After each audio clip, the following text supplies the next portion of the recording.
You are now listening to the personal story segment of What Is Your Story podcast. What Is Your Story is a cultural project by Nosy Podcast that is dedicated to telling African stories. Our goal is to create a space where anyone can come and share the truth. Do you have a story to share? Hi, I'm Benny, and this is my story. It was November 2021. I was in uni. I was about to finish second semester of 200 level, and I hadn't spoken to my dad in a week, and we used to talk every week. But I realized that week we hadn't spoken. Every call I had made, his line was switched off and he was basically unreachable. After a couple papers, I decided to just go home for the weekend. Called him that I was coming home, but I couldn't reach him again, so I was worried. When I got home, I remember my neighbor just like seeing me and was like, "Hey, Ben, your dad, I've not seen him for like a week now. He came to charge his phone at my place. I've knocked on the door, he did not answer and everything." So he gave me my dad's phone. And from that moment, my heart was racing because my dad lived alone. The only time I would see him was when I came back from school. I was terrified. I remember it felt like the beginning of the compound to where the door of my flat was took forever. It just felt long, like all those horror movies where the hallway just keeps on extending. My heart was racing and I was just scared. When I finally reached the door of the apartment, the entrance of the apartment, I remember banging, I remember knocking, and nobody was answering. I couldn't call his phone, obviously, because his phone was in my hand. I called my mom, who doesn't even live with us, and I was just terrified. And she was just like, I should calm down, that it's fine, that everything's fine. For context, the entrance of my house is completely iron. It's a metal door. It's not like a wooden door. I don't know what happened, but I raised my leg and I just started kicking and kicking and kicking until I broke the lock that was inside. But then as I opened the door, I saw that he was coming downstairs and I could tell that he was sick, but I was relieved that he was alive. But he looked like a completely different man. He looked alone. He looked sick. So I spent the entire next year, which was 2022, taking care of him. I would go to school from home. I actually kind of moved out of the hostel. I would go to school from home. I would be taking care of him as I was also trying to be a good student. And honestly, the affairs of the house also kind of moved to me because he was sick.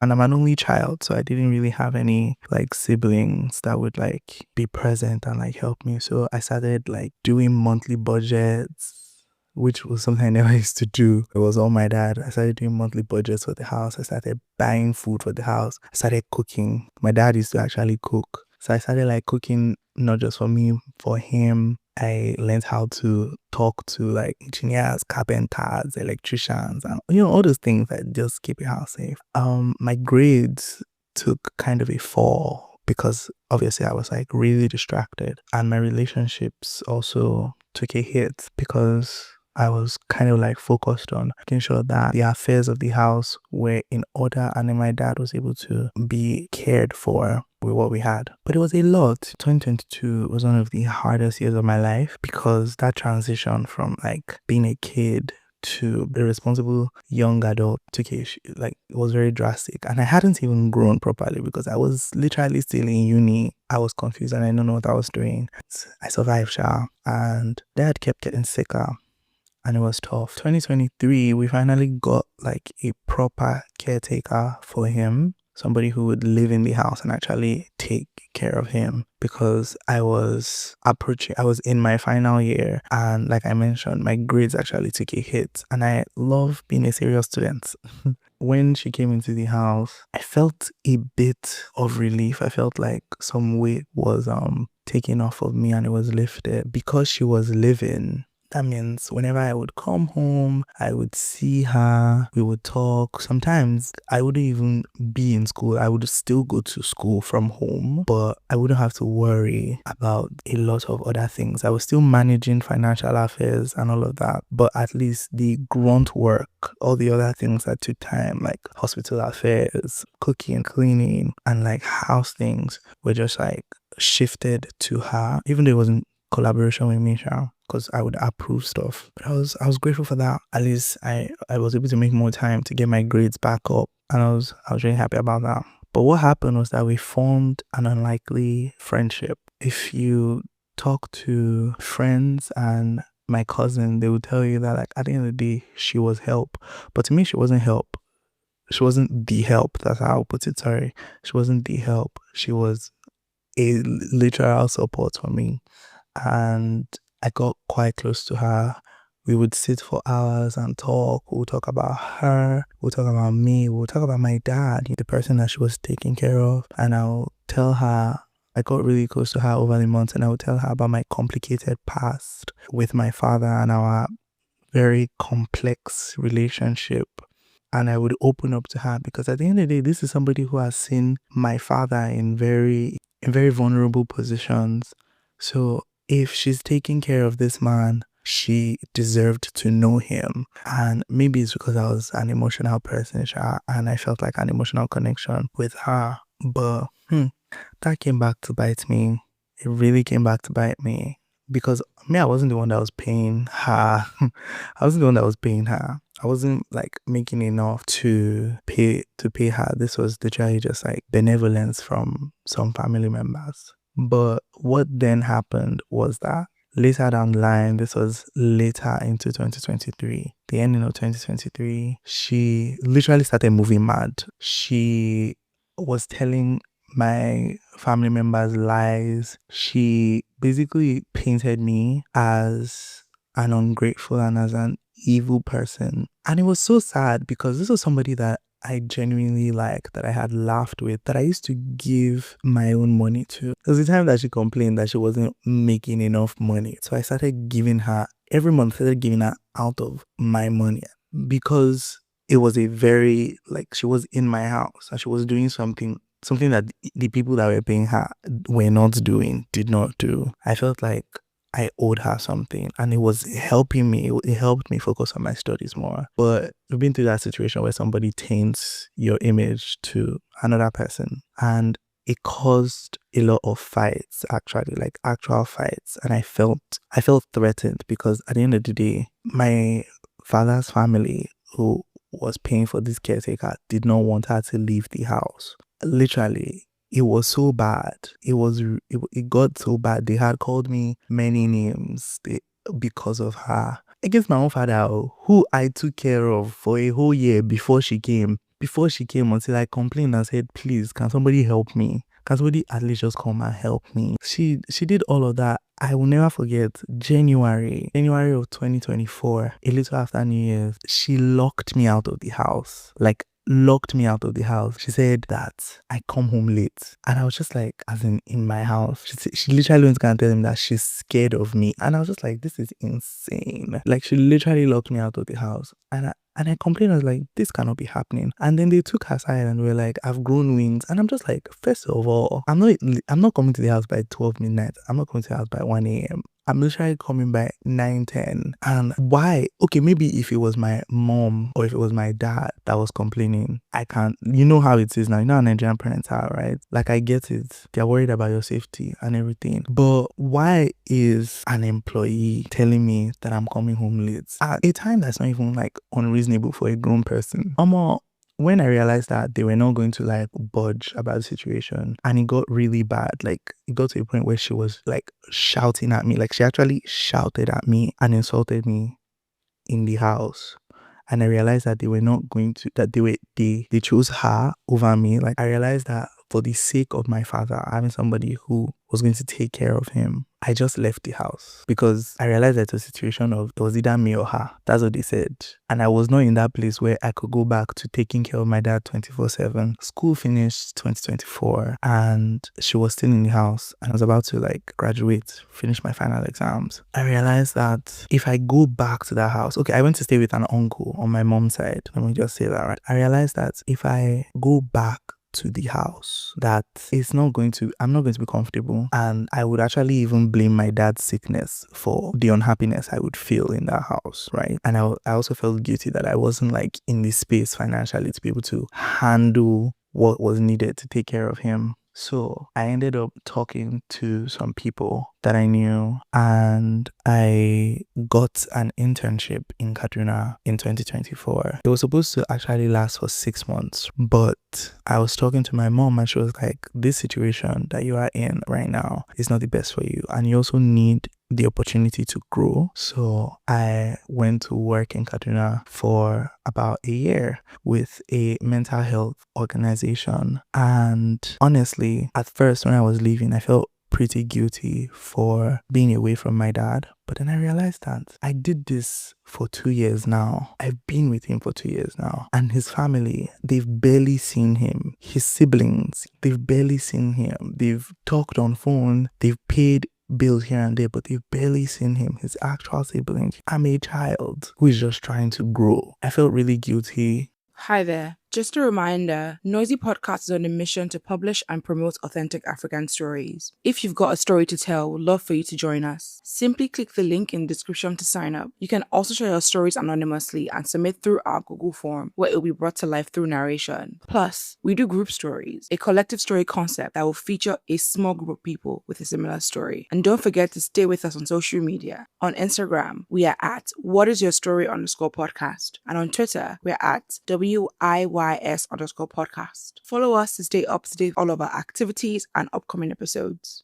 It felt like I was leaving him, felt like I was abandoning him. But I realized that I needed an opportunity to break away a bit and to have them be with him. And so I did. I went to Kaduna and lo and behold, we shift into a different point in my life where I didn't even know it was possible. First of all, I didn't know that I had it in me to not be a Lagos boy. I realized that, my God, Kaduna is there's life outside of Lagos first and foremost. There's something about being in Lagos where you just feel like everything ends in Lagos. Everything begins and everything ends in Lagos. But Kaduna really taught me that, first of all, everybody's lying to you. Everybody in Lagos is lying to you. Go outside, go anywhere.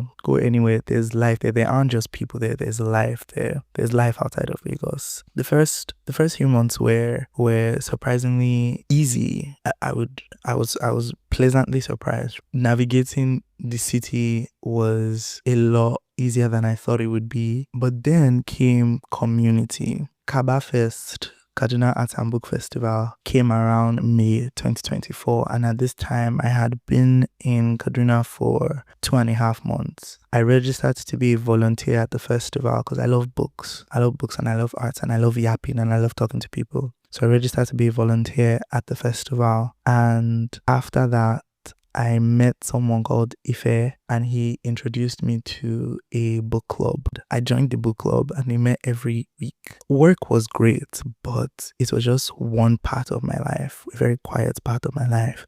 But the book club encompassed me, the book club enveloped me, and it became my everything. It became what I lived. So from somebody who just came out of nowhere, from Lagos, Kaduna, and found himself in this, new city, who had never been to the north before, I started talking to people, started being a part, started involving myself in the literary community there in Kaduna. So any opportunity that I had to go anywhere, if it was a book chat, if it was a poetry event, I would be there and I would insert myself in any way that I could. I ended up becoming friends with the president of the book club. She saw something in me. I've never met somebody that had such big visions. She had just a wide eye for things. She could see something small now that everybody sees as small, but she could see potential in it and be like, that thing that you're looking at that is tiny like that, it can blossom into a big tree.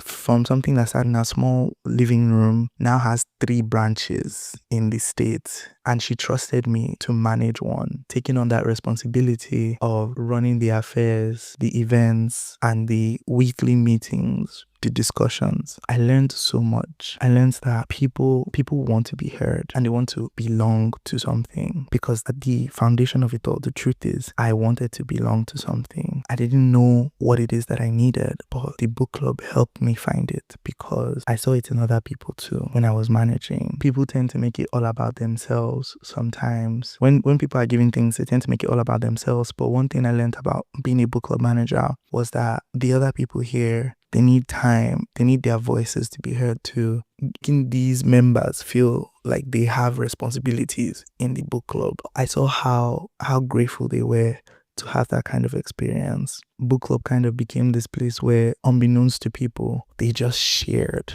So we would talk about books, but then we would also just fundamentally just talk about ourselves. I've cried. I cried at book club so many times. I missed my dad a lot.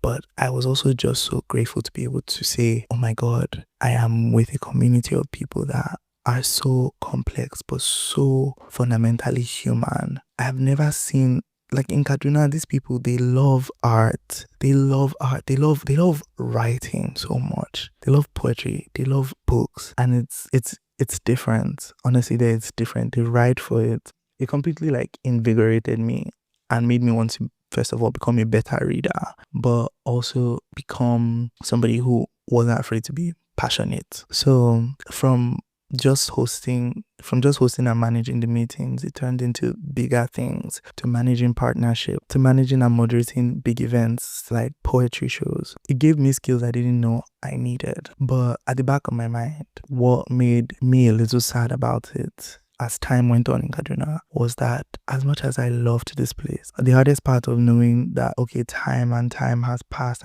and weeks are going into months, was knowing at the back of my mind that this is actually temporary. I'm going to go back to Lagos. Like, if I just up and leave with everything that they're giving me, with everything that they built in me, if I just up and leave, am I like betraying? And it made me start thinking of my father. So it's like, I kind of like also left him. I've given myself all these reasons, but didn't I still leave him? And it was very complex. It was an internal battle.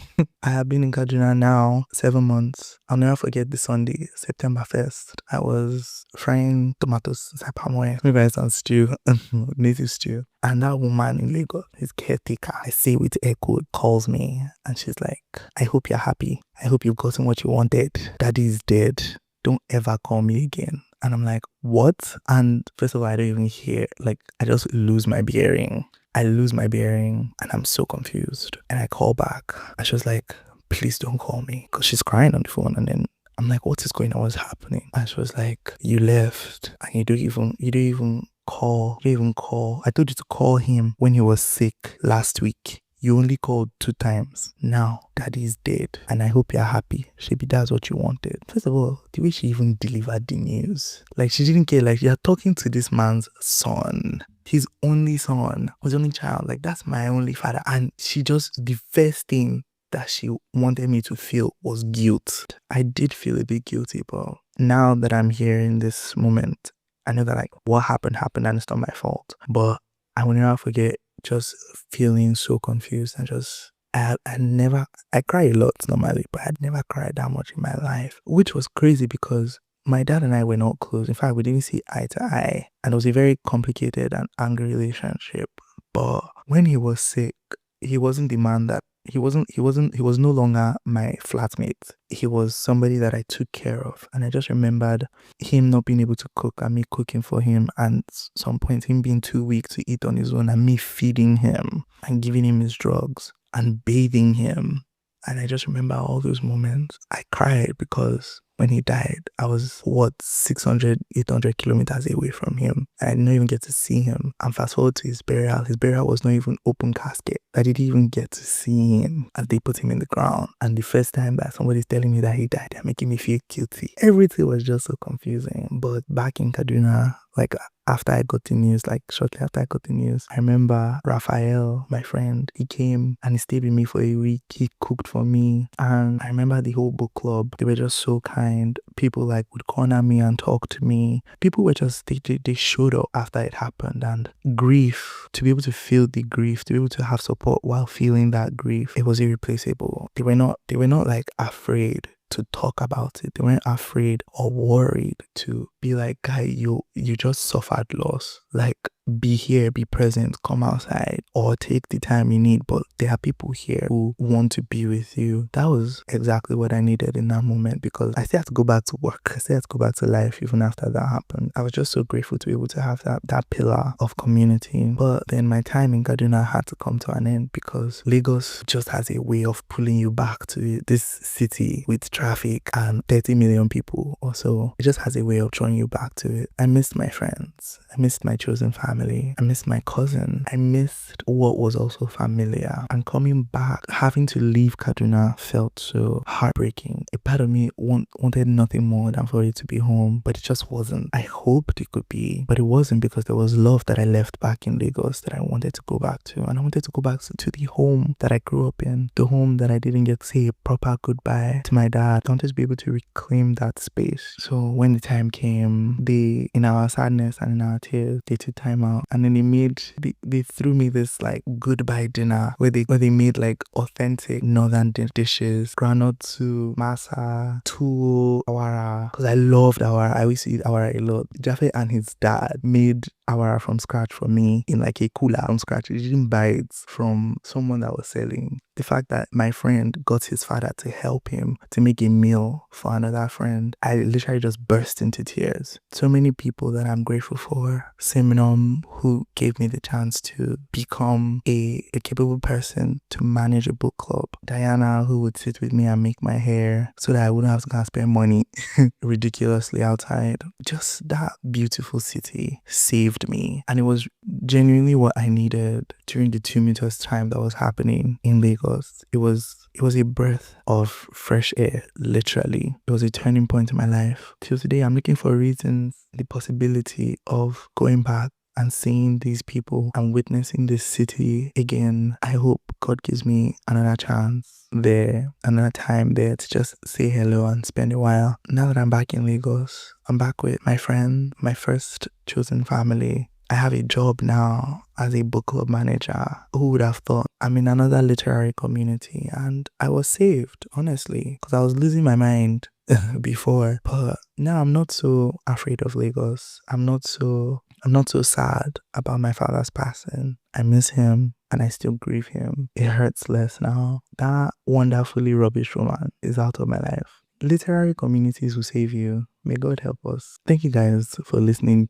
That is it for today's episode of What Is Your Story? Thank you so much for listening and for being a part of our community of storytellers. I'll be back next week with another story to share. And until then, remember to keep telling your truth.